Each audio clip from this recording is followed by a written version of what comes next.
છવાયા સ્થળોએ ભારે વરસાદ એટલે કે યલો એલર્ટ આપવામાં આવ્યું છે અને ગઈકાલની સ્થિતિ જોઈએ તો આપણા સમગ્ર સુરત જિલ્લાની અંદર 43.3 mm સરેરાશ વરસાદ પડેલો હતો, જે પૈકી આપણા ઉમરપાડા તાલુકામાં 117 mm વરસાદ પડેલ છે, નોંધપાત્ર છે, જ્યારે અન્ય તાલુકાની અંદર સરેરાશ વરસાદ છે.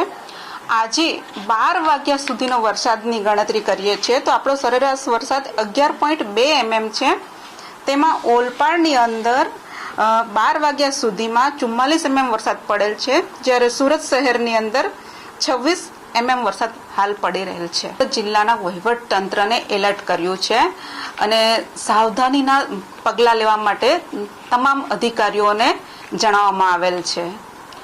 નીચાણવાળા વિસ્તારો માટે પણ તંત્રને આપણે એલર્ટ કર્યું છે કે જેથી નીચાણવાળા વિસ્તારો કે જે પાણી ભરાવાની શક્યતા હોય, નદી નાળાના કિનારે વસતા લોકો હોય, એ લોકો નદી નાળા કિનારે ન જાય અને સલામત સ્થળે પોતે રહે એવી સૂચના આપવામાં આવેલ છે. જે તે જિલ્લાના તાલુકા લેવલે મોસ્ટ ઓફ આપણે પ્રાથમિક શાળાઓ જે છે એને આશ્રય સ્થાન તરીકે નિયુક્ત કરેલી હોય છે, તો ત્યાં આપણે એમને ખસેડીને એમનો સ્થળાંતર કરાવતા હોઈએ છીએ. અમારી તમામ માહિતીથી અપડેટ રહેવા માટે જોડાયેલા રહો S9 ન્યૂઝ સાથે.